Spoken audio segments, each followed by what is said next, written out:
chat box. If anyone of practicing didn't join us in any application, then they can just press a link and join us. Welcome.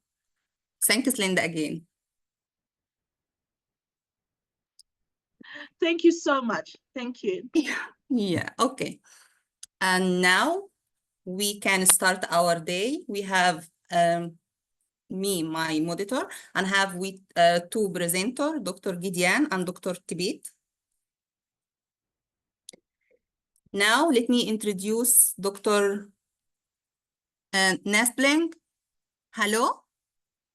Hello, doctor. Hello. Yeah. Let me check if she's here. The person who's Hello, supposed doctor. to take the opening remark is one of the Can VP you of make OAAD. opening remark for our today webinar? Okay, I think she's not on board, so let me just help her take that. Okay, thank you. So let me just do that so that we commence. So welcome everyone to day 2 OMG OAAD. As I have said initially, OAAD is a place to be, is an organization to join, and towards fostering the goal of a better Africa. So please sit back and do well to listen and also take part, do well to participate, note down your questions during the course of the webinar. During the course of this webinar, I would also be sharing some links in the chat panel so that you can know more about our organization, the websites, and other insightful links. I will be sharing that in the chat panel. So do well to check that as well. If you have questions, drop your questions in the chat panel. They'll be duly addressed during or after the presentations. So please, without any further ado, I would really want to thank everyone for making out time to be here. Don't forget to go through the survey, fill them, and submit so that you get your certificate. Also do well to attend all the webinars so that you'll be eligible to get your certificate. Thank you, everyone, and do have a very wonderful one. Thank you. Dr. Habert, please, you have the floor. Thank you. Thank you. Thank you, dear. Now we will start with Dr. Gideon. He's a vice president for Western Africa. He's nationality Liberian. He's studying in pharmaceutical science in Tangier University. Welcome, Dr. Gideon. How are you? I'm fine. Thank you. Yeah, okay, you can start.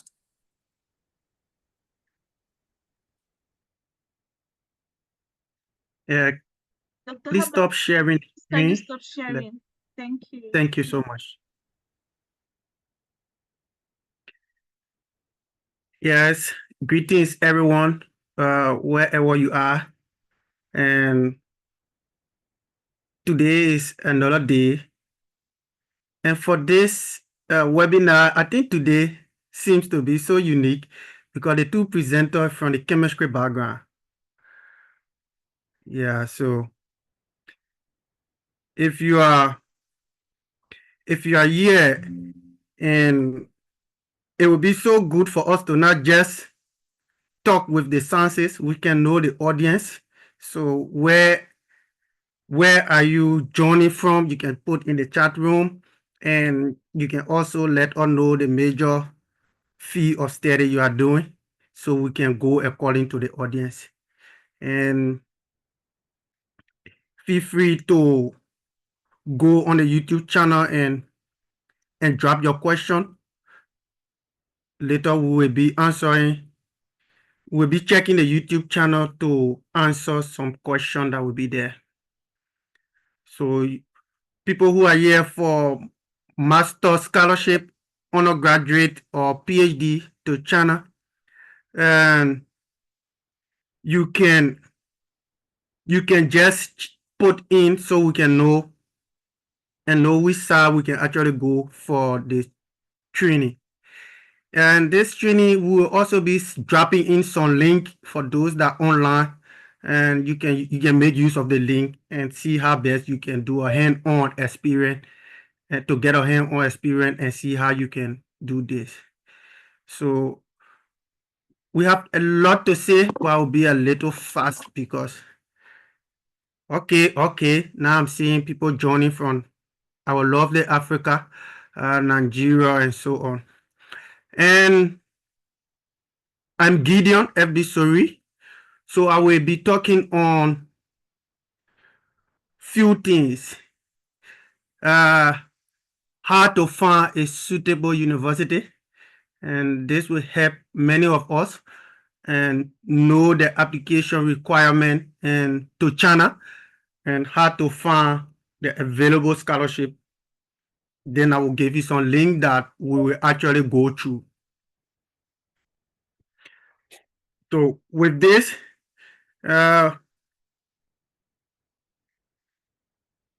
for application in China, and we seek scholarship. We actually seek scholarship, and we should know that scholarship for scholars. Yeah, so we African that are seeking scholarship should know that we are coming for admission. You'll be far away from home, but don't worry. OAAD is here to make you feel home away from home.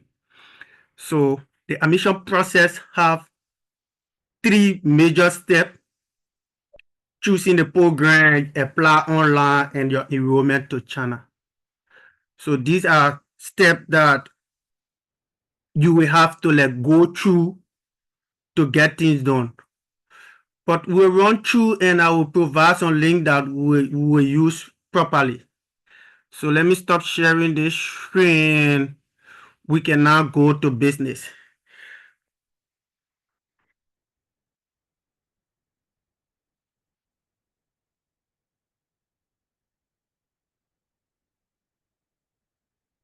I will share the link that I will be using, and we can use it to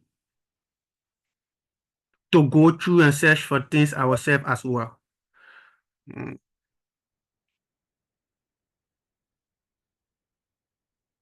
So let me share my screen. We can know what to do.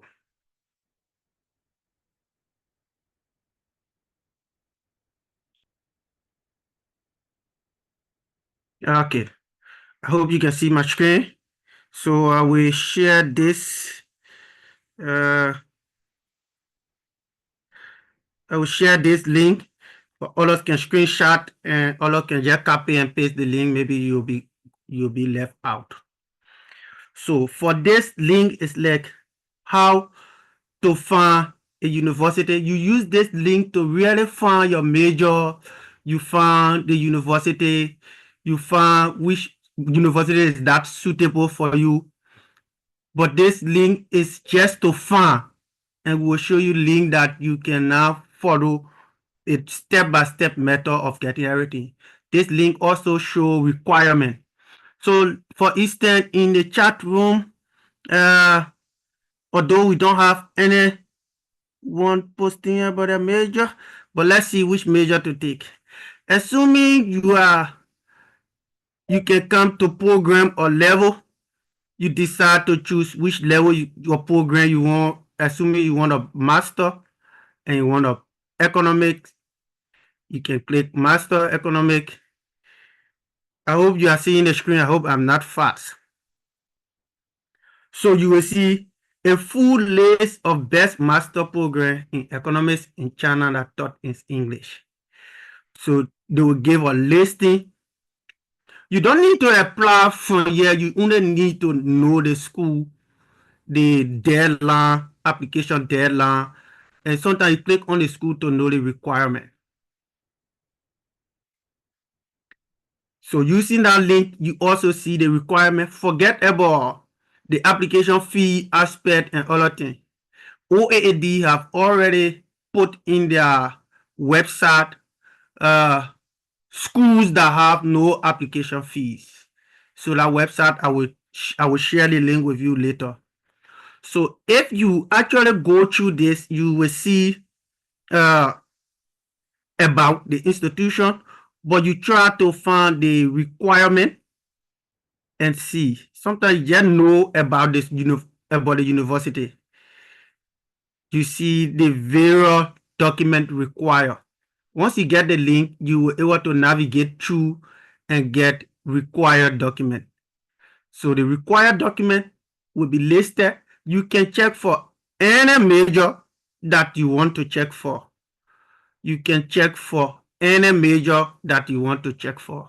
So let's try it again and see. You can easily just tap in even the major. You can tap in the major. Let's assume you say computer science and search. It will load. When it load, you can decide to choose whether bachelor, master, or PhD. If you say PhD and master, then you will see computer science in PhD and master. Please check the deadline. You check if it is English taught.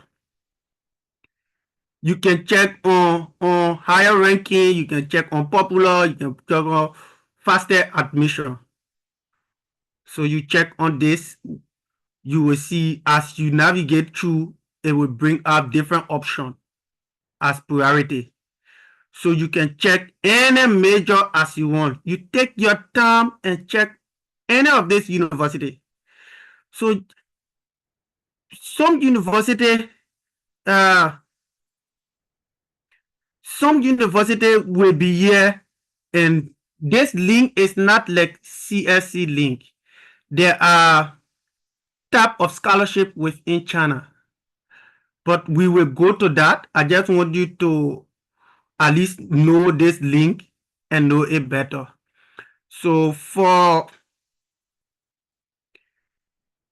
those actually going following this link and already have it, and there will be a time for question that you will ask other question on this link.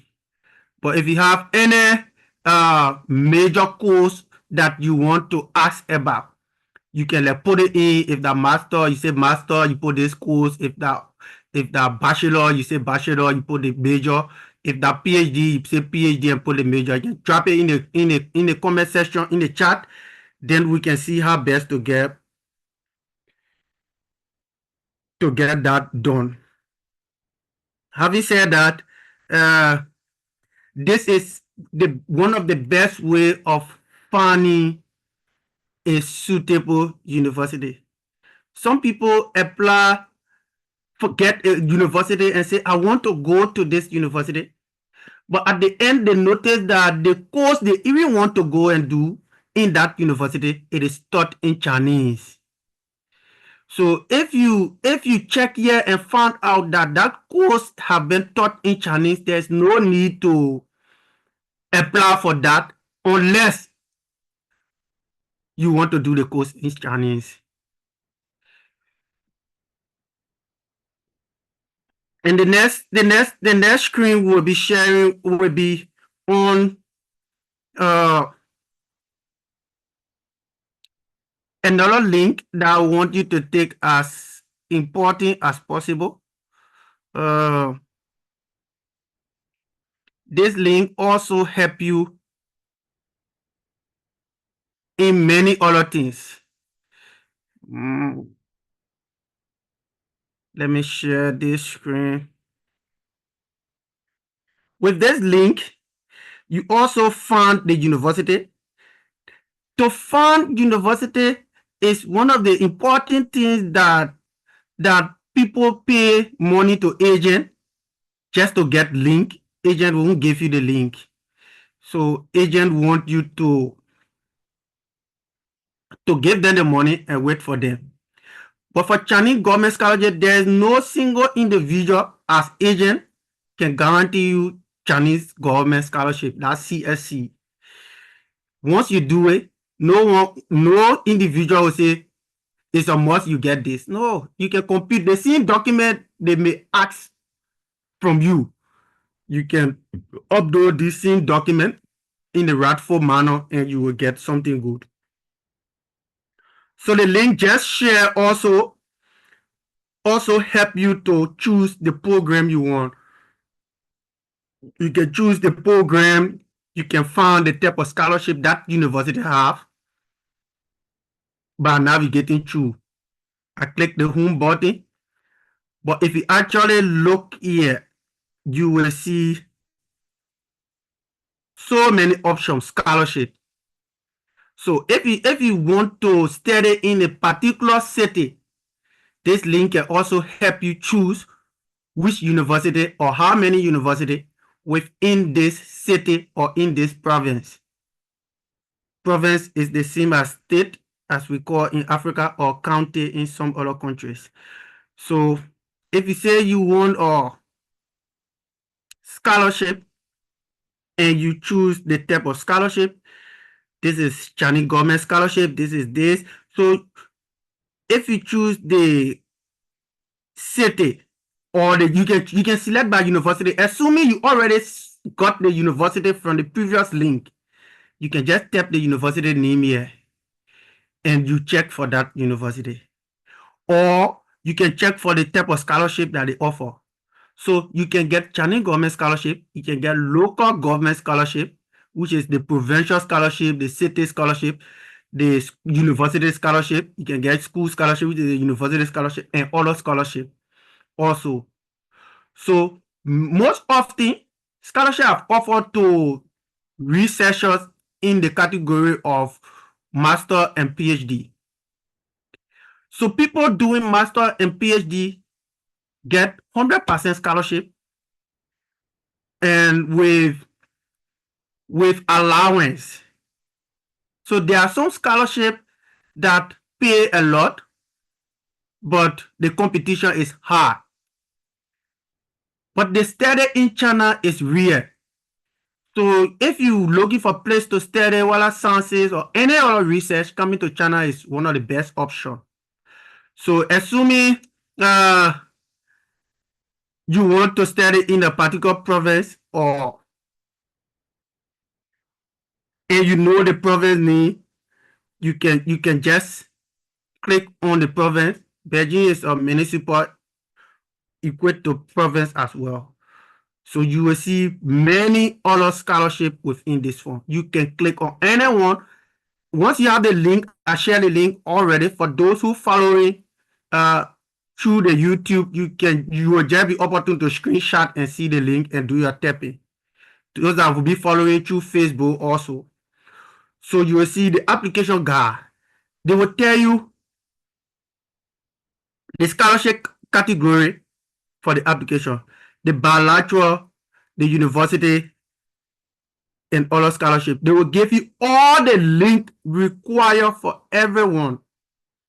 They show website that give you legit website.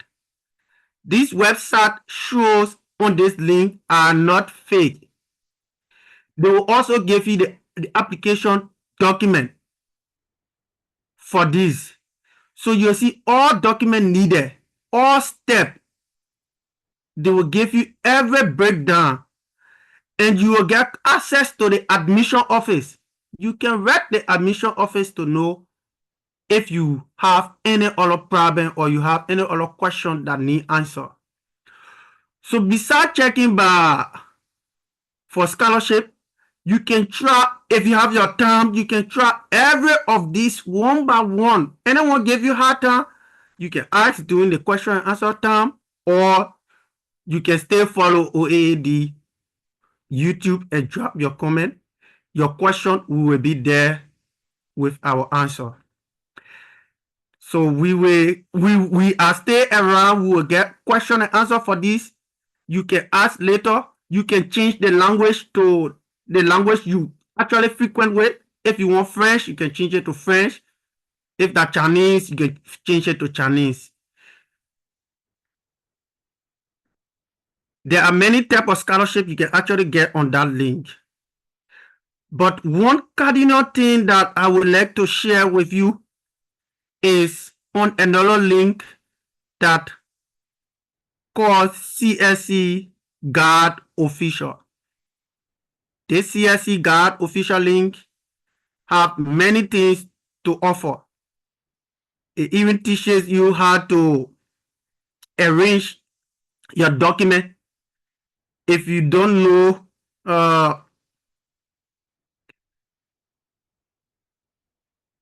if you don't know, if you find it difficult to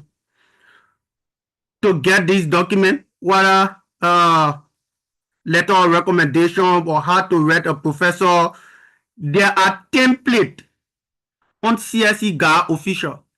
But please don't use word for word of the template. These templates are shared with thousands of people. So these are new updates.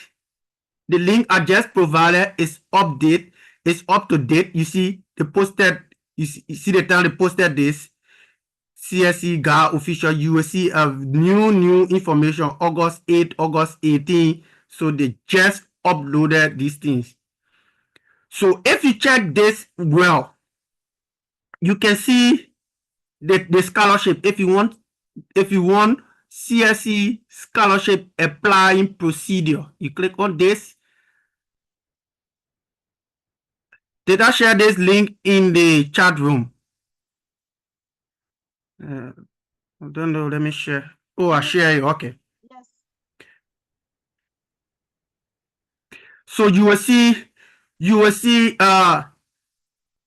procedure, and you see there's a recent update 2025 2026. They also provide up to 2025 2026.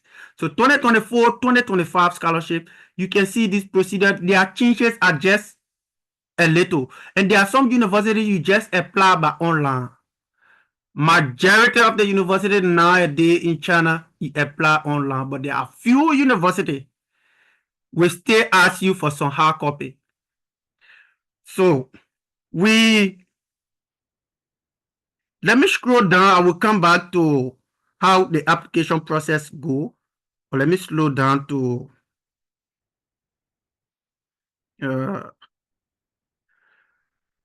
okay.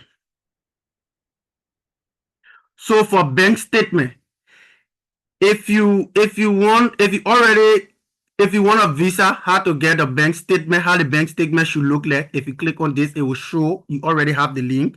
And how to make study plan. CSE GA official have guided you how to make study plan or research proposal for China Scholarship 2025-2026 applying procedure step by step.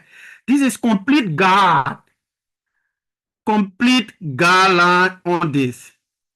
This will show you complete guideline from step 1 to the step 6 because there are 6 steps in this. This is complete guide. So those who following the YouTube, you can pause, you screenshot and play. Those who are here, you already have the link. You can click and scroll through. Follow the YouTube to see it as many times as you wish.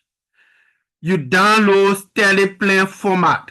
If you don't know study plan, you click on download and it will download it saved to where you want it to be saved. So you see, this is just short step. They are telling you. You get the name, which is the topic, or the title, introduction, literature review, problem statement, like this. So this is just one part of it. Besides this, they will also, the link also bring to you, the link also bring to you others information that is helpful as well. Beside that, how police clearance can be, how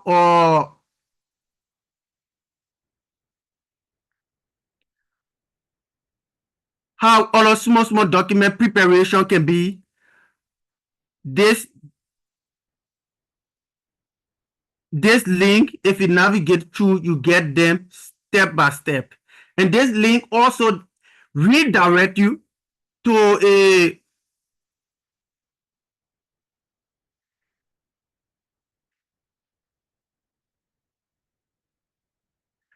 okay.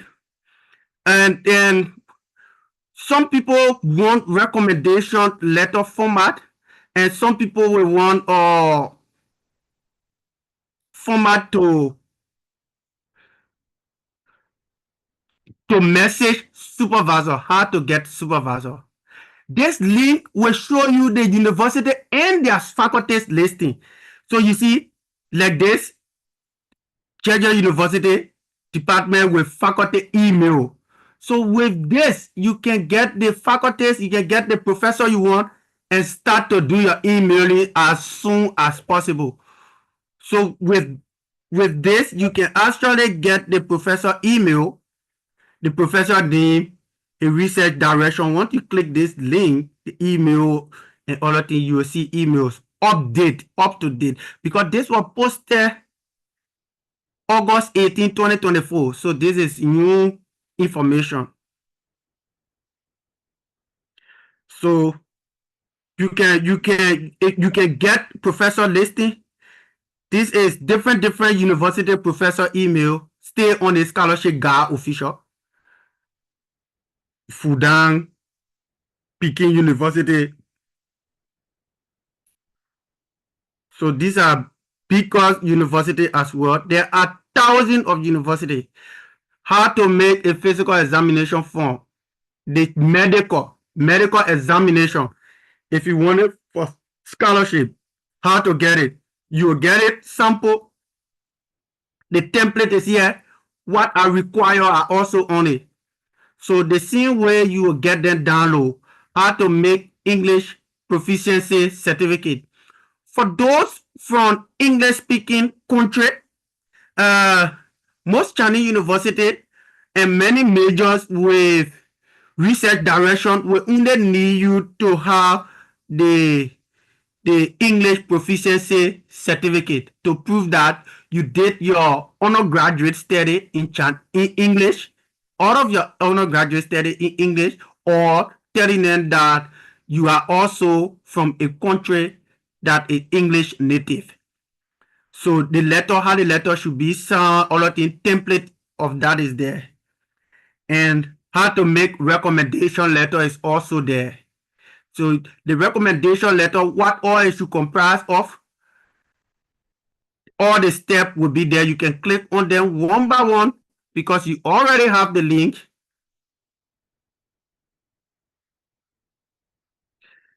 You already have the link. For the sake of time, I cannot open all of them, but with these major handles I'm sharing, you will be able to go through them one after another. Okay, how to send email to professor for China Scholarship 2025. 2020. That every scholar or African or anyone trying to apply to China for PhD, you should know how to send email to a professor, a Chinese professor. You get the email address of the professor, but if you can't send email, if you don't know how to send email to the professor, it causes serious problem. So how to send email to the professor, these are major steps to send email to the professor. How to make CV for China Scholarship. How to make CV for China Scholarship. If you click the link, you will see a various step. This is CV you are preparing. It's for study. It's not for. It's the CV you preparing is for study. It's not for job. So how to send a CV to a professor if you applying, how to send CV if you applying for scholarship. The step-by-step procedure is there. I just resend the link in the chat room again. If you even forget, just remember CSC Guide Official. CSC Guide Official. So how to make CV for acceptance letter.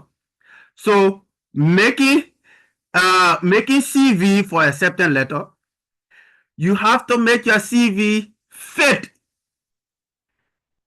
to the research direction that you want to go. Look at your research direction you want to study in. See how best you can put it in line.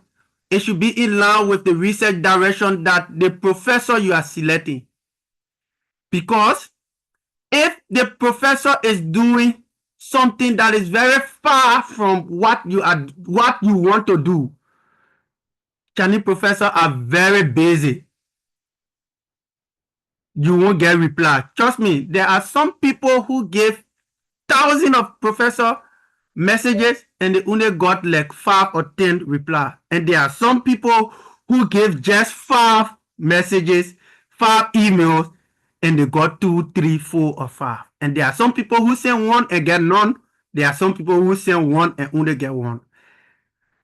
God for all, God is for everyone, but preparation will also help you. It's better you be prepared for this situation and know before time. This is the time. This is the right time to actually prepare and proceed with your application process.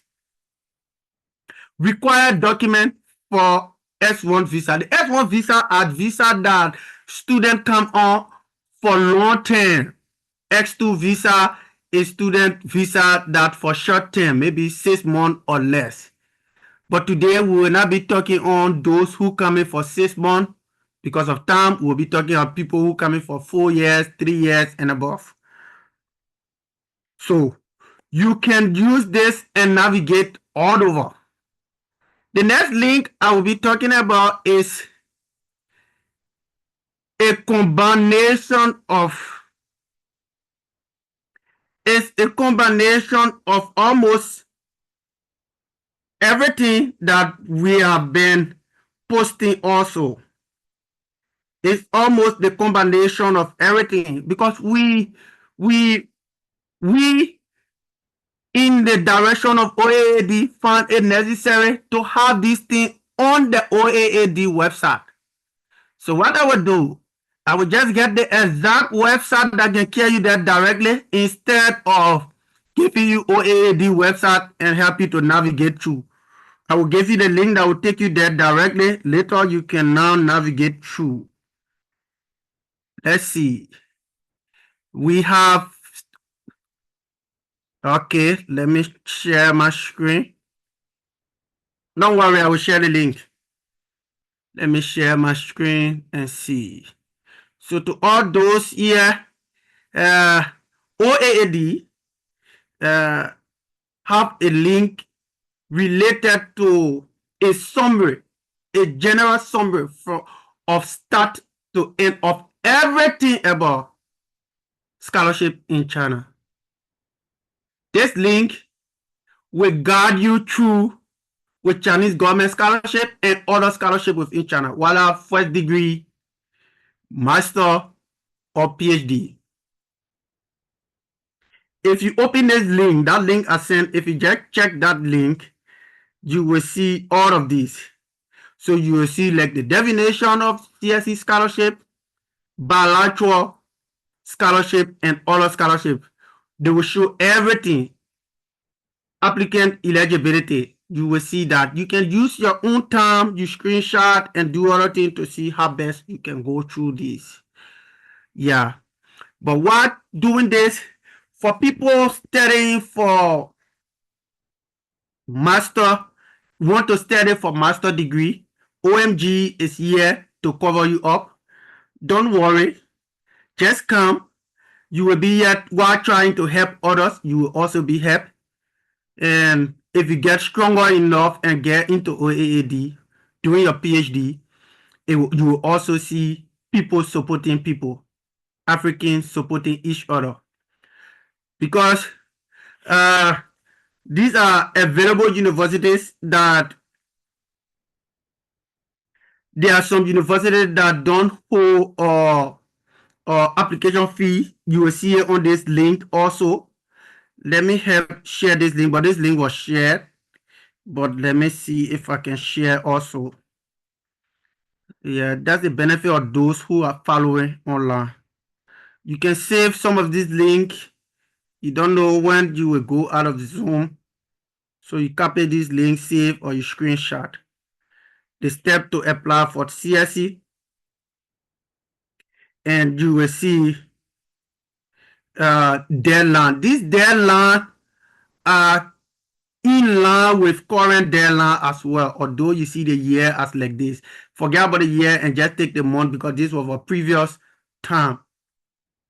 But if you are applying, you already see the deadline. Don't wait for deadline before you apply, please. Please apply as early as possible. Don't wait for deadline.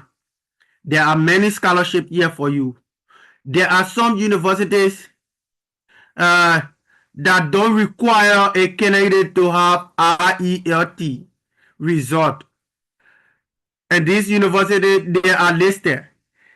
In CSE scholarship, they have agency number.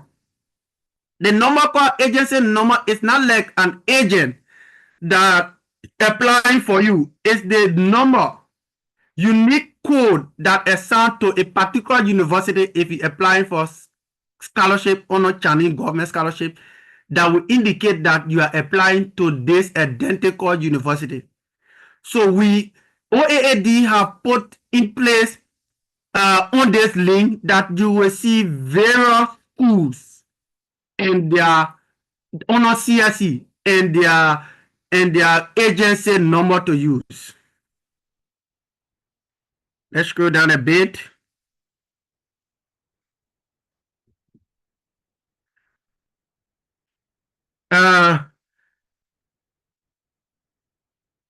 All right.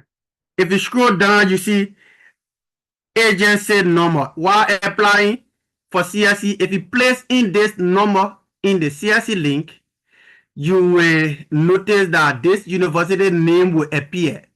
So all these universities have their agency number, unique number that you are applying to that university.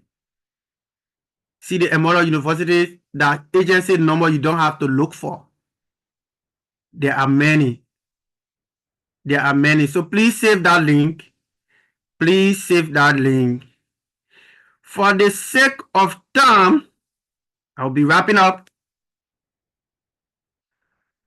For the sake of time, I will be wrapping up. So let me just talk on a few other things and now wrap up and call this a closure. So in this link also, you see you see this link I share in the group. You can navigate through. If you take your time reading, there are some links that have procedure as well. There are some links if you want to apply for CSE. They are all available in this piece of information. So therefore, we hope that people following this should not follow for their own gain only, but to try to share with other relevant people, our friends, relatives around the world to see how best African can get great again. In Union Strong, success is sure. We are pleased to stop here for now and turn the platform over to the moderator. Thank you very much. I'm Gideon F.B. Suri, the Vice President for Western Africa, OAAD Global. Thank you. Thank you, Dr. Gideon, for this informative presentation. It was very insightful and engaging.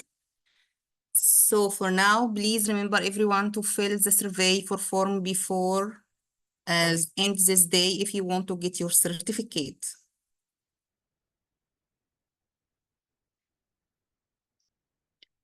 Now, let me welcome to Dr. Tibet. She's Assistant General Secretary for OAAD Global. She's like enjoying to counseling and helping others. She's hold PhD in chemistry, obtained from Donghua Chinese University. She's from Uganda, and she now stay in Shanghai with her family. Hello, Dr. Tibet. Hello. Yes, please. Good evening, good afternoon. Good evening, dear. Okay, let me stop sharing my screen and you can start.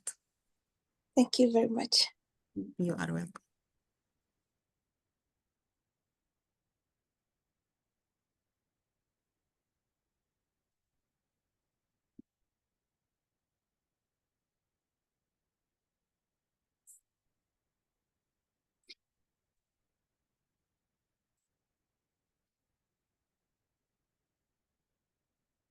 Greetings, everybody. I hope you can hear me well. Yes, we hear you, dear. Yes, we can hear you clearly. Okay. Thank you very much for this opportunity. Great appreciation to OAAD and the Masters Grooming Coordinator. Thank you for the initiative. So I'll be just giving just a few key pointers about securing strong letters of recommendation and scholarship essay. So all this is about scholarships. And to begin with, we'll look at the letter of recommendation or recommendation letter, which I've abbreviated as LOR. Just reduce the number of words. And I think this is something that is common, that we have all kind of like in one way or the other been asked to write, or we have asked other people to write for us. So formally, this recommendation letter is just a document that is written most of the time by another person. And that other person is in this category, which is for scholarship so that you can further your studies, should be your supervisor. For example, you have done your bachelor's, and then you want to go for master's. That supervisor during your bachelor's is eligible to write for you the letter of recommendation, or your teacher, one of your teachers, someone who probably was your a course teacher that you were much kind of like conversant with, or is much conversant with you, can also write it. And it can also be a colleague. However, it's kind of like a little bit dicey to just randomly ask any colleague to write a recommendation letter for you, because sometimes maybe the person can have some biases towards you or is in a competition with you. So that one, sometimes they ask you to be a little bit conscious. And this person is mainly pointing out, is vouching for you, is like literally campaigning for you for the scholarship that you are applying for, and talking about how good you are, how you qualify, talking about your strength, your skills, your character, your team ability, and some of the things that you have achieved. And now, in a general perspective, the recommendation letter, yes, is written like for a job, an academic program, and in this case, scholarship, and very many other professional opportunities. So it's not just limited to scholarship. And in very many aspects, they will always ask for a recommendation letter somehow, somewhere. So it's something that is part and parcel of the upgrade that we walk in this journey of our careers. And just the key major elements of a recommendation letter is things that are kind of like much common or we are familiar with. So that person needs to write an introduction, introducing you, the person that he is recommending, not himself. And if it's you who's obviously writing for another person, you are introducing the person you are writing for. And in this, most of the time, I think some people prefer to look at how long has this person known you. For example, yes, I've known Dr. Linda for this long. Let me use her name. And I think just a few months is not sufficient for someone to give you a good recommendation letter. So sometimes you find like people write a prolonged period. as in the letter, I've known this person for 5 years, for 3 years, for 10 years, which is kind of like good enough for the person to believe, yeah, this person, I think, knows much about this person. And the second is highlighting your qualifications. And these qualifications are specifically in line with the scholarship program that you are applying for, not just every other qualifications. So in there, then it's very important for the person to know what you are applying for, and then align it with your qualifications and your personal attributes. So these are like, I think it's very much important, like to make things like you are a hard worker, you are a team player, maybe eager to learn, ready to learn, you're teachable, like things that can make the person who is considering you to think, oh, I think this person can make a great member of our team. And then also there is need to make mention specifically, for example, okay, this person is an achiever, okay, this person is a hard worker. In which perspectives is this person achieving? Okay, in which perspectives has this person achieved? So in there, it's necessary to point out like, okay, some results. What has this person attained in life? Okay, in their journey, for the years that you have known them, how what have they attained? And then make a conclusion. So in this conclusion is you are really encouraging whoever is receiving this recommendation letter that actually this is a good candidate, this is an excellent candidate, this is a potential candidate that deserves this scholarship so that they can make it in their dreams, or they can attain their dreams. And mostly I would say that the recommendation letter is really to point out to that one, you are deserving, you need this, and it will not be a waste of time, it will not be a waste of resources. And now the steps in securing a strong letter of recommendation or recommendation letter is the first aspect is choose the right person to recommend you or to write that letter. Now, I would give an example, like in China, in some universities, you might find that, for example, someone is doing masters and they are under a certain supervisor who probably they are not in good terms with, or maybe they're in good terms, but the person wants to change to another school, to another department, another college, or even a different country, right? And this professor is fighting so hard to retain you for your PhD, implying that you have already shared your intention of doing a PhD, of continuing with a PhD.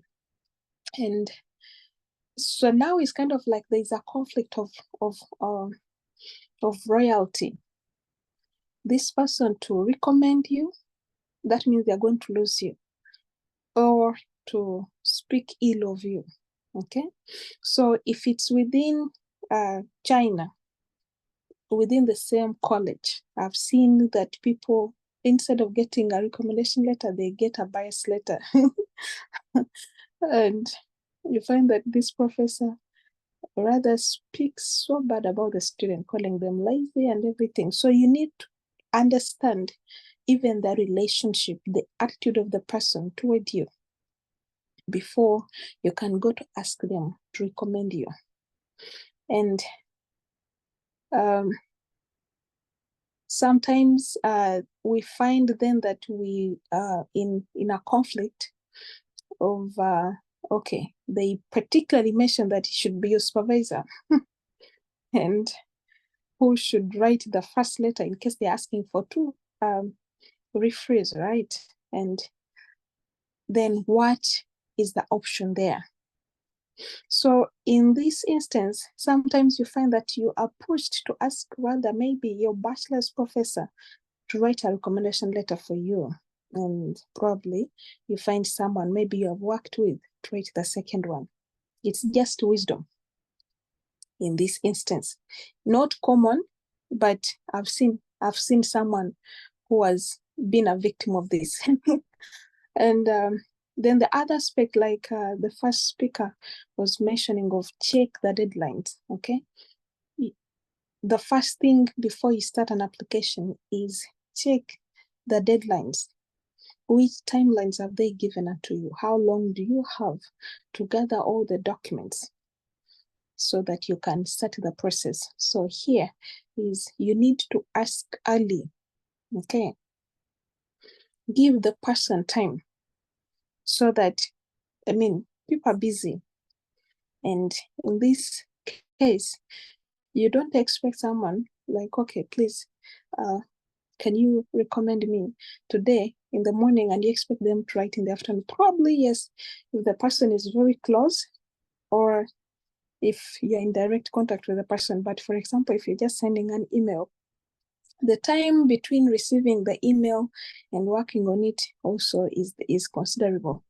And so in this, you need to give the person ample time so that they can, one, think, sit down and think, and also have the time then to write a good recommendation letter for you.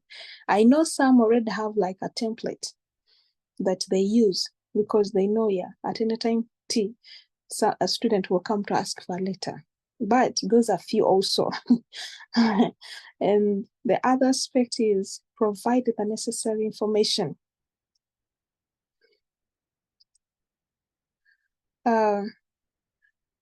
To the person you are asking to write the letter, so that the person can know in detail, what are you really asking? What are you applying for? What kind of scholarship is it?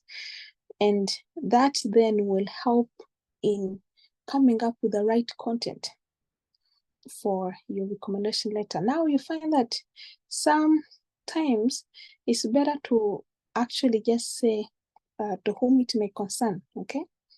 In case you're going to apply for more scholarships and you need multiple recommendation letters. So also that you need to point it out to the person that, you know what, just make it a general recommendation letter instead of specifying. For example, maybe you want to apply for Chinese government scholarship in China, but you want to go to the UK also, and you want to apply there too.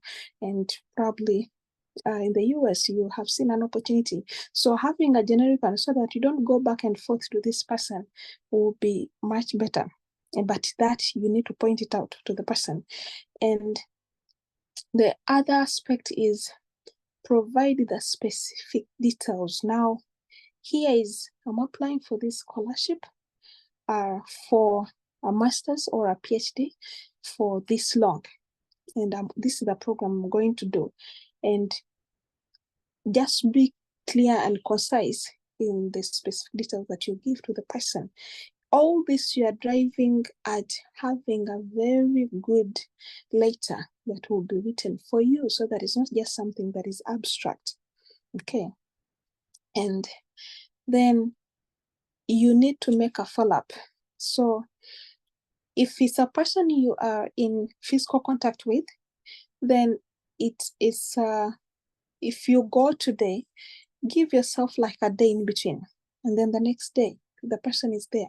Please go and inquire politely if the person has got some time to work on your letter. In a way, remind them, okay? Remind them. If it's by email, send them a reminding email. If it's by call, try to call, but also know the timeline. Don't call at weird hours. Okay. For email, yeah, you can send it, and probably the person, you can target that person by, because I know most people check their emails the moment they get into office. Okay. Some people check their emails on phone anytime, as long as they are awake. But you target that morning hour so that, yeah, when they're just getting started with the business of the day, then they can check the email which is a reminder. Or if they have already sent it unto you, oh, please don't just end at the excitement. Oh, I've got the letter. Thank them, because next time you might need the same person to recommend you. Or you might find that some schools, some organizations, they do call the person directly, because at the end, probably they have written their contact details there, or they have attached an email address. So they might contact them. Now, if you don't show gratitude, then they may be like, this person, no, I think I don't have time for them. Sometimes it's not like people are really busy. It's about your conduct also. And the other aspect is maintaining the relationship that you have with this person. So I normally say, when you finish your bachelor's, don't cut contacts. At least have one key person that you can always connect with. Or you finish your master's, at least have one key person that you can keep in contact with. You finish your PhD. Now for PhD, I had someone who made a statement that your PhD supervisor might be your long-term recommender, because at any point, whether you're going for postgraduate, you're going for postdoc, a postdoctorate, or you're looking for a job, or you are applying for a funding to start your own research lab, or whatever it is in the ranking, or you're applying for professorship, they might ask you to get a letter from your supervisor. So it's very important that you maintain that relationship. Yes, they might treat you badly, but don't also fight back though you are equal. You're not. Okay. So those are just the highlights of the steps of securing a strong recommendation letter. And then we go to the scholarship essay. Now, I think we have all known, like how to write essays from high school, from secondary school, and all that. And in this particular case, yes, you're writing it, but it's specifically directed to the scholarship. Okay, so the major important thing here is your scholarship essay is more personal, and it reflects you, who you are. Okay, and it's providing highlights about you, the individual. So now, different from the recommendation letter, which is written by a different person, another person, not you. Although I have to point out that I think for me, all my life in China, I was asked to draft the letter, and then I would give it to my supervisor. And not just me, but many of my colleagues also were in the same, were found to be asked the same thing. So when that comes, please don't be shocked, because sometimes it's like some of the professors are limited in their English in a way, or it's just a way of quickening quickening the journey, the process. So they might ask you, okay, please draft the letter and give it to me, either printed out or a soft copy, and then they might edit it. And the one, for me, I found myself always like sitting down with my professor on his laptop so that we can edit it together. And at the end of it all, it helped to quicken even like the whole process and get something that was good. However, here, when you're writing it first yourself, you can be tempted to write everything excellent, excellent, excellent. No, it's not advisable. You need to be very balanced in writing, yes, where you're very strong, where you're moderate, just in a way, because if everything is excellent, you're going to raise your bar. The expectations will be so high. And if you cannot meet them by the person who has taken you up at the next level, then it will cause a bias. So sometimes they tell you, please make it good, make it excellent, be in between. But not everything should be excellent. So that is, I'm pointing that out because you might find yourself that they're asking you to draft it yourself. Okay. When that happens, just know how to balance things up. Yes, you're a good team player. You may not be an excellent one, or you are an excellent team player. Maybe you're not an excellent organizer.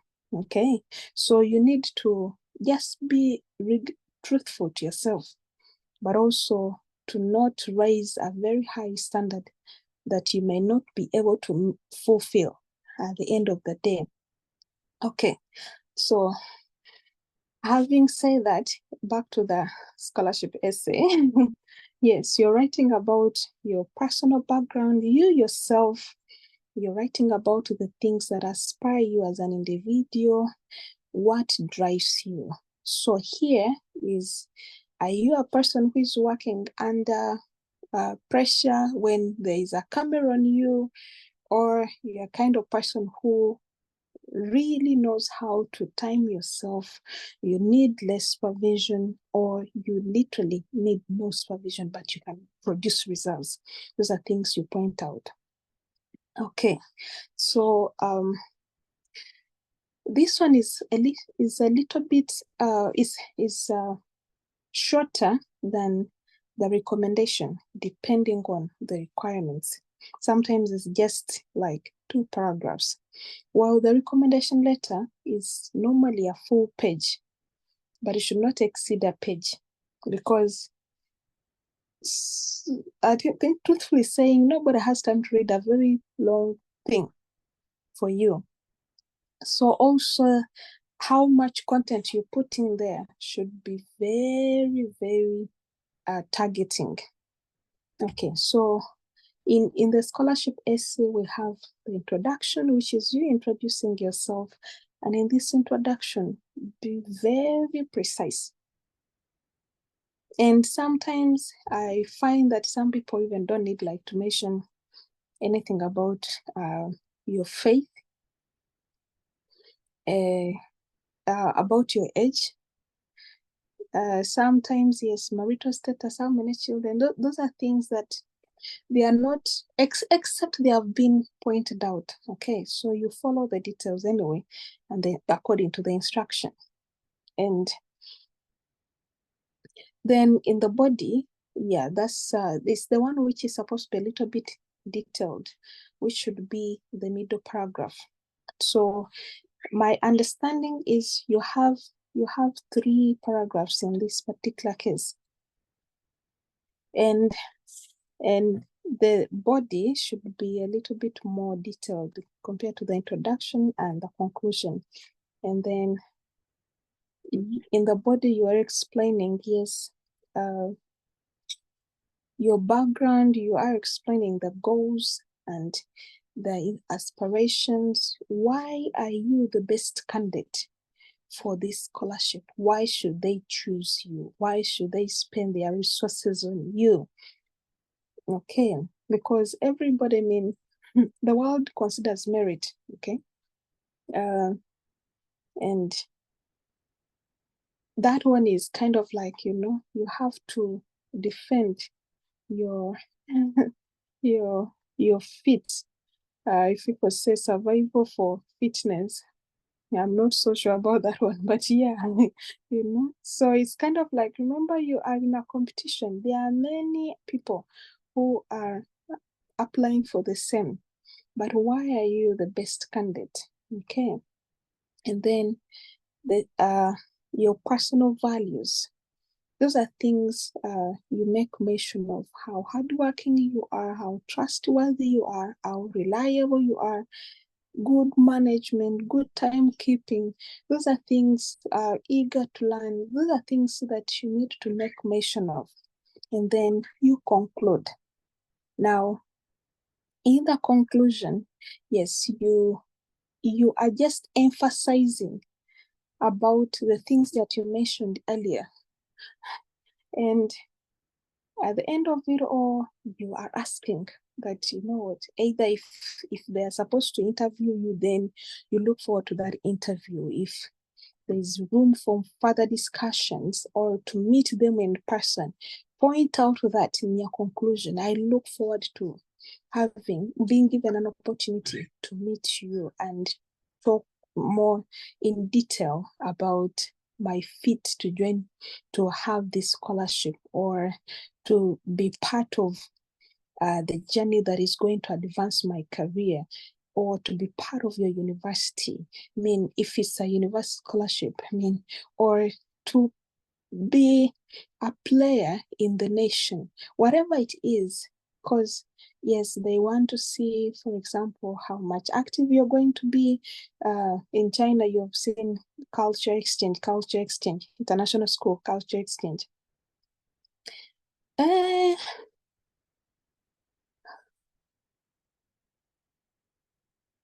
I'm not sure if you can still see my screen.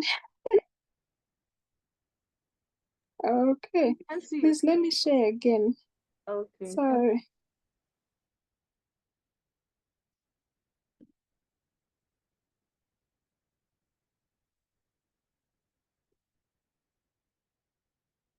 Okay.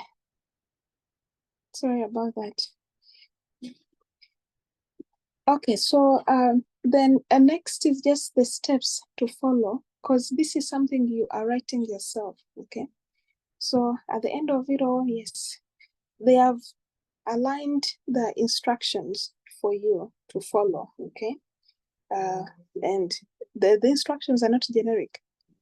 So every scholarship has its own instructions, implying that you need to follow the specific instructions. Q&A icon. Is someone speaking? Questions and answers. This is.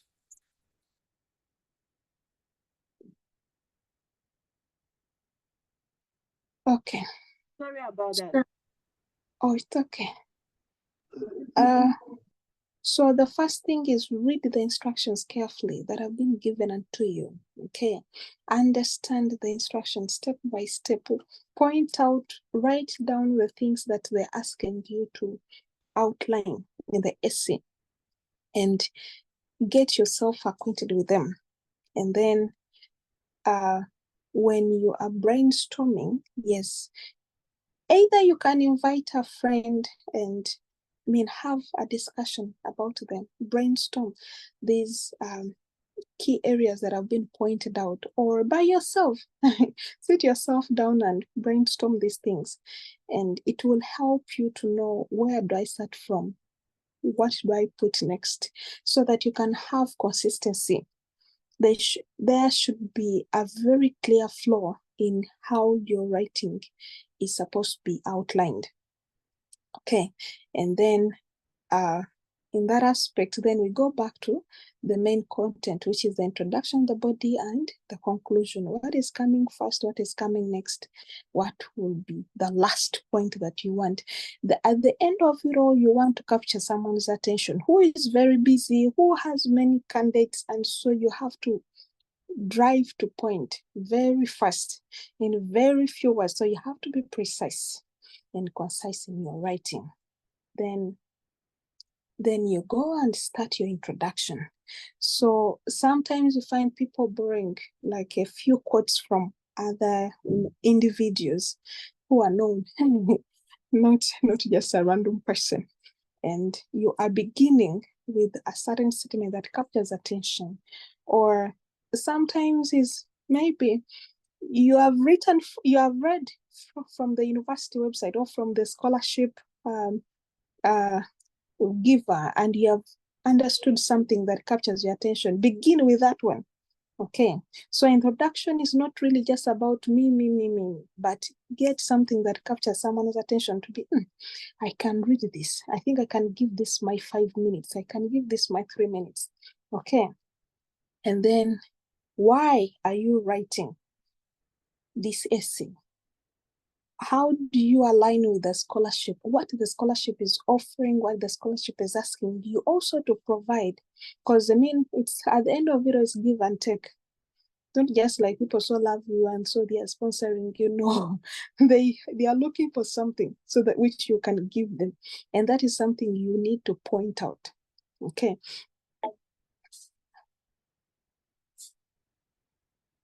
And so the next aspect is write about your achievements. Now, for example, we have seen some scholarship that emphasize more about leadership. That is the time you make mention of your leadership achievements, your leadership journey, how you have made a difference, and what is the difference, okay? Or what is your achievements? If you, for example, worked on a project, what was your part? Were you just part of the statistics, or you were active and you made a difference? Okay, so sometimes it's not just enough to say, oh, I was part of this project. So what? What did you do? What did you achieve? Sorry. And then having understood the values, the mission of the scholarship, then make mention of, okay, how does your motive for getting this scholarship align with the mission of the scholarship? For example, it's a scholarship that is for developing countries.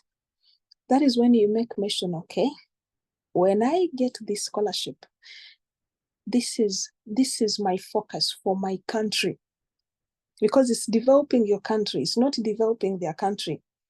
What is that which you can bring on the table so as to advance your nation, so as to advance a certain group of people in your country? So these are things that you need to understand and point out. In there, they will be like, oh, this person, okay, she's targeting the women, empowering the girls, empowering the women, empowering maybe the orphans, or empowering whatever way. But you point that out. Okay, so you need to understand the essence, the core values for the establishment of this scholarship. Every scholarship has a certain core value. If it's just collateral, nation kind of like building, collaboration, they just want kind of like friendship and everything. You understand that. And so how are you going to kind of like bridge the gap between the two nations? Okay. And the other one is you need to demonstrate that indeed, once you are given this scholarship, your contributions will be tangible. They will be felt. They cannot be ignored in different aspects. This thing is not just about, yes, you're going to achieve academics, publish papers and everything. Yes, it's good, but there are also contributions preferably to the society, co-curricular activities, exchange of language, and all this culture and everything. So these are things that you need to make mention of. How active are you going to be? Because sometimes they're just looking for ambassadors of nations. When you go, you need to be an ambassador of your nation in that particular country, in that particular area. Okay, so you don't just go and begin telling them, yes, I'm an achiever, academic achiever, excellent, but everything is just about academics. No, they need someone who can also go out and reach out probably to the community. Okay, and in the conclusion, yes, you have a message that you need, probably in 2-3 lines. Make mention of, emphasizing again that you are the most suitable candidate they can ever have. How valuable you are going to be to the university, to the nation, to the world, to the industry in your area of expertise. Okay, so all these things you need to have a mind that is really set to know, yes, this is what I want, this is how I want it. Okay, and at the end of it all, yes, you are competing again. Then lastly is give yourself time to review and edit. Sometimes 2 eyes are not enough. Call someone to come and look through, or send it to someone else to look through. Not someone with the worst English than yours, but someone who can at least correct you, okay? Because I've seen instances where, yes, you too, you know, something is missing, and then you send it to someone and you realize the person is saying it's good. Either they don't have time to read it, or, I mean, yeah, they are also still learning. So when you are choosing the person to review it for you or edit it for you, modify it for you, choose someone who has better English than you. So for example, we have found many times when you're writing manuscripts, they will tell you, oh, find a native speaker. Why are they emphasizing? It's just so that, the person can easily navigate around the grammar and everything and find the errors and correct them. But it's not really a must. Just find someone who can give time to what you're doing, and they will not be biased at the same time to your work or to your dreams. So that is not a competitor. You don't give it to someone you're competing with for the same scholarship. Okay, it's find a good friend. And at the end of it all, yes, for this scholarship essay one, be authentic, be original. Don't exaggerate things. And the other aspect, stay focused. Don't overwrite unnecessary things. Make it precise, simple, precise, concise, very summarized. And at the end of it all, follow the guidelines that have been given. Again, each scholarship has different instructions. So follow the guidelines that have been given for that scholarship. Okay. And yeah, at the end of it all, there is a generation that is waiting for you ahead. If not, many generations are waiting for you. So this that you're doing is not just for yourself, but one, we are all desiring to make heaven proud, make Africa proud, so that the next generations will be indeed delighted to have you in history. Thank you. Over to you, Dr. Heba. Yeah, thank you, dear Dr. Tibet, for valuable presentation. I appreciate the effort and the insight you shared with us. Now let me share my screen.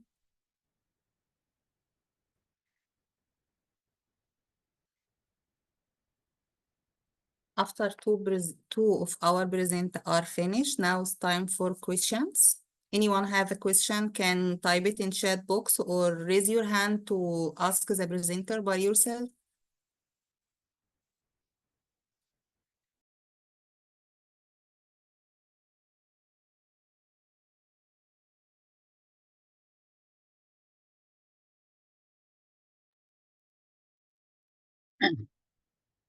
Good evening. Hello, good afternoon. Sorry. Yeah, good afternoon. Yes, good evening from my end in Wuhan. I am Alpha Maubali. Thank you very much to our presenters. It was very educative and excellent presentations. I just wanted to our last presentation. Madam, do you advise using AI writing tools to help someone write, maybe like we are talking of essay or statement of purpose, like these things. Do you advise we use AI tools to help our writing?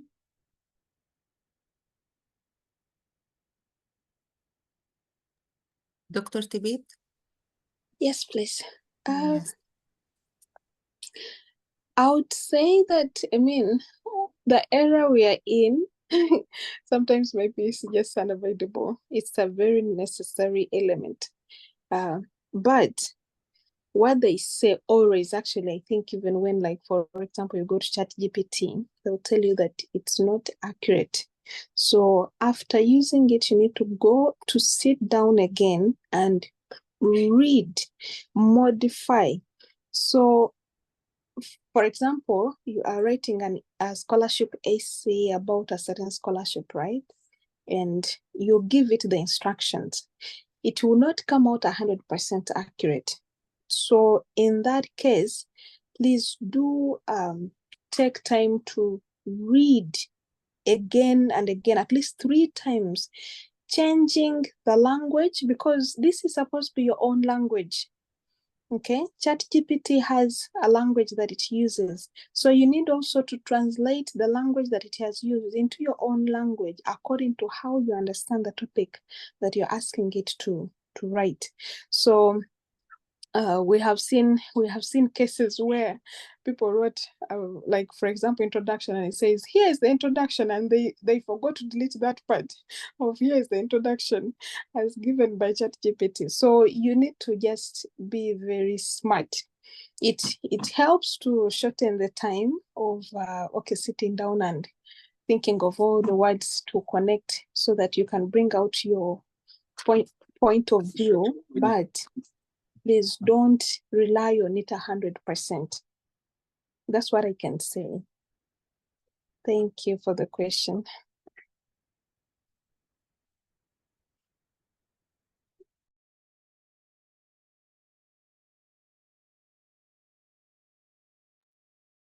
Did anyone have another question for Dr. Tibet or Dr. Gideon?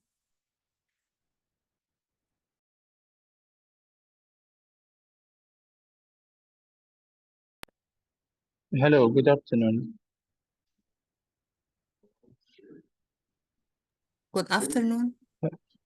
Yeah, sorry, I came in late because a friend shared this to me, but I would like to know if we will get a recorded session of this whole seminar.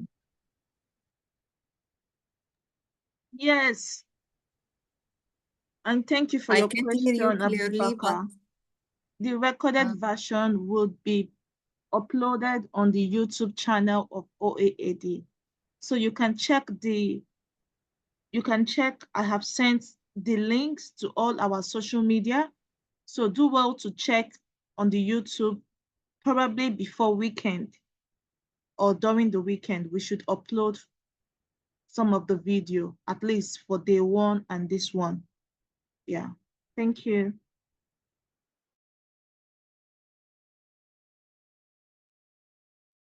Hello, thank you so much, Dr. Tevita, for this wonderful session. My question is that, please, when writing the essay, the statement of purpose or motivation letter, can you quote someone or a faculty member from that particular area, or you mention about his work or her work as one of it's aligned with your goals or your area? Can you do that, please? Thank you so much. Okay, thank you for the question. I think what I pointed out was in the introduction that you can begin your writing with a quote, but not citing someone's work. Because at the end of it, or if you're citing someone's work, then you need also to add the reference, and that is not that's not needed. It's not actually supposed to be in this essay. You don't need a reference. You don't need a citation. So I was just saying, for example, the things that are written in quotes, right? Implying that you're not the person who is the original author of this writing, of this quote, of this statement. Okay, but it captures attention. Hard work pays. Who wrote it? It's not your own statement. So you put it in quotes, okay? Or like run and never get tired, okay? Who was the original person to say it? So at the end of it, it's like you're just kind of like capturing this one as someone's attention. Anyway, if it's not something you're much familiar with, please, you don't add it. You can just begin in a way that is polite, capturing your own language. It's not necessary that you have to quote you have to use someone's quotation. Does that answer? Yeah, but not only the quotation. I mentioned that maybe you go through the faculty list and you maybe study some of their works, their project. So you want to mention that you saw one faculty member working on so particular thing. So it is among the reasons that motivate you to apply for this position, and that particular area is your interest. you wanted to collaborate maybe with him, it gotten accepted. So that is what I want to ask. Maybe is it allowed to do that, to mention about that, or you just mention your own career and interest? Okay, I get it. Sorry. So you have already, like, for example, spotted a supervisor that you want to work with, okay? And in the purpose of why you want this scholarship is so that you can be able to have an advantage to work under the supervision or the guidance of this supervisor. Then, of course, it's very important to make mention of that. But I think that is only if that person has given you acceptance. Like the acceptance letter, for example, if you have already secured the acceptance letter from that supervisor, then you can make mention. Otherwise, let it be generic. Because if you make mention of an individual and maybe the committee will not allow this person to supervise. Okay, I can give a scenario. In China, they have, I think, a limit of 2 foreigners, 1 master's, 1 PhD per supervisor. Okay, so if the person is already full and that is the very person you need to work with, then it might cause a conflict. But if you have already secured the acceptance from this person, then yes, aligning your interest, area of interest or research interest with the person, the supervisor who has given you the acceptance letter, so that you can join his lab and further your career and contribute to probably what the globe is looking for in energy, in pharmacy, in drug design. Then, I mean, that is kind of like key pointers to you, for you, so that you can, they would know, one, this person is already serious, has already secured a spot in a lab, and they just want to continue. And sometimes some of these scholarships are like, you're already a student in the university, right? And maybe you're in already second semester or the second year, like some of those that you can apply when you're already a student in the university. Then that one, it's very okay for you to point out, yes, I'm working under this person and I'm so much looking forward to continue and work under the guidance of this person. And that will also be kind of like an added advantage unto you, because you're already there, you have secured a spot and you're just continuing, but you just need funding or you need a grant for your research. Does that answer? Answering the questions. Thank you for the question. Can you stop sharing? I saw a question in the chat room. Maybe I can tell to. The person said the link for professor email does not go anywhere. So let me just show them how to do that quick, please.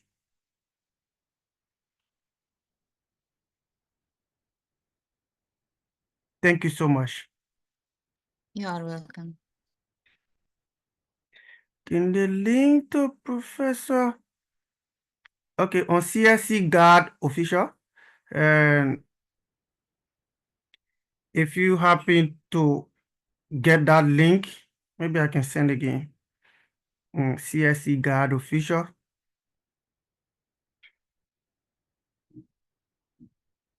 And you want to get professor email. Sometimes you see the professor name and everything. So let's assume this university, Georgia University, and even you don't want to click any of the links, you just say read mode. You click on this read mode and scroll down. I hope I'm not that fast. So you see Georgia University School of Art. These are faculty in that school or in that department, and click. Once you do that, you will see the various professor. And once you see the professor, there's 100% possibility of getting their email. You click on the image of the professor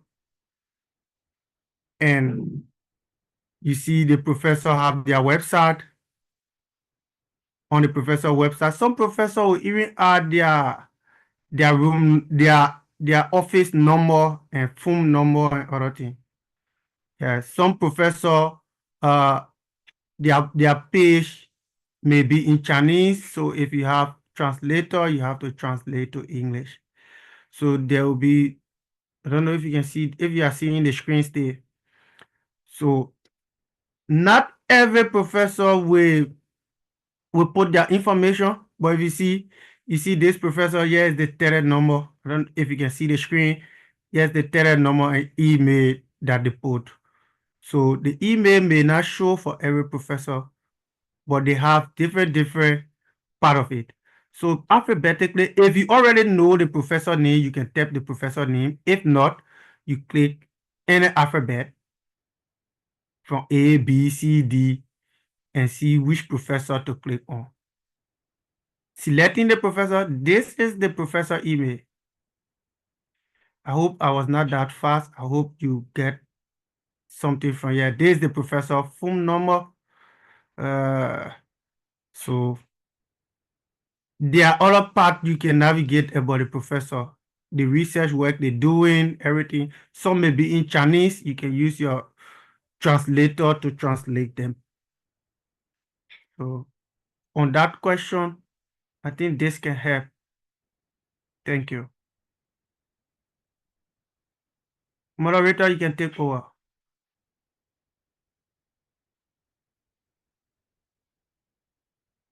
Thank you, Doctor, for this. Thank you for brief answering.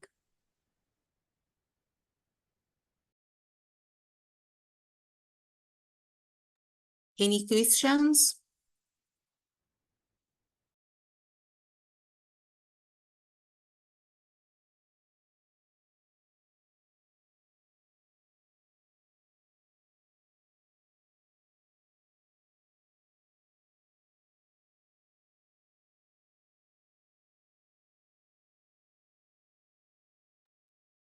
Okay, now if anyone didn't have any question, so.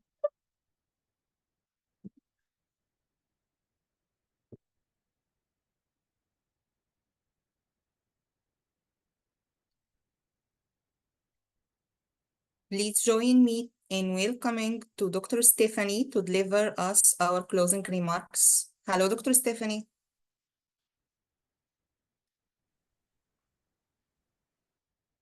Hello? Hello, Dr. Eva, can you hear me? Hello, Yeah, can I be heard? I hear you clearly, yeah. Okay. Thank you so much to our wonderful moderator for tonight. Sorry, I will be joining. We are here for you. And I believe and I know that we just had a wonderful educative session. So on the same line, let me thank also our distinguished speakers who availed themselves to deliver such informative and educative information about scholarship and the process to go with when you are applying for scholarship and everything. I also would like to encourage you to join again tomorrow. If you have been there yesterday and then again today, then you know what we are doing here. And only practical example, things that can really help you in your process to get scholarship. So don't hesitate. Tell a friend what is going on here. Tell your brother, your sister, and let's meet again here tomorrow. And as someone asked if there will be a recording of this session, you are all encouraged to follow us on our various social media platforms. And indeed, this session will also be uploaded on our YouTube channel. So thank you all for joining. And once again, we hope to see you tomorrow. back to you, our wonderful moderator. Thank you, Dr. Heba. Thank you. Yeah, thank you. And now, as we reach to the end of our webinar, I'd like to thank everyone for their participate and insight. Now, okay, let's go to end. Goodbye, everyone. Hope see you tomorrow. And remember to fill the form survey to get certificate. Bye-bye.